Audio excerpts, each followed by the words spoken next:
Microsoft Execution Container, or MXC, is a sandboxed code execution system that runs on trusted code, model output, plugins, or tools across Windows, Linux, and Mac OS. It offers a range of containment backends, from native process sandboxes to full virtual machines, all controlled through a unified JSON configuration schema and a TypeScript SDK. This repository is an early preview. The underlying sandboxes are still evolving, so the policies generated by the SDK may be overly permissive and will be tightened before general release. We welcome security researchers to help test MXC as it matures, but no current profile should be considered a hard security boundary. Core features: cross-platform support for Windows, Linux, and Mac OS. Configuration is defined in a version JSON schema. Multiple containment backends include Process Container, Windows Sandbox, LXC, BubbleWrap, Seatbelt on Mac OS, MicroVM,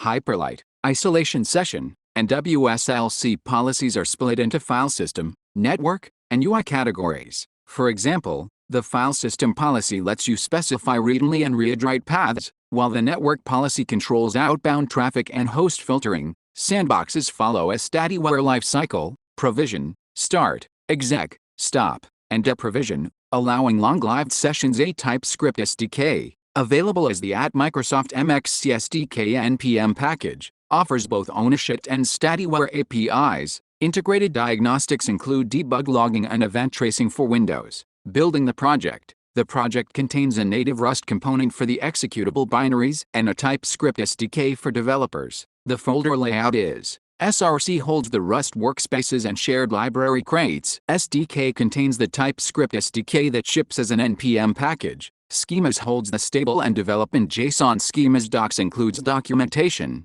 design documents, and examples. Tests provides configuration examples and scripts. Scripts contains build utilities. Platform-specific build instructions. On Windows, use build-bat. You can build a release version, a debug version, both x64 and ARM64 binaries, or include the micro-VM binaries for non-OVX. On Linux, run .build.sh for a release build, add debug for a debug build, or Rust only to skip building the SDK and CLI. On Mac OS, execute.buildMac.sh. The script supports building for native architecture, both Apple Silicon and Intel, debug builds, or Rust-only builds that skip the SDK. Each build script performs 3 steps: compile the Rust binary for the target platform, copy the binary into SDK bin,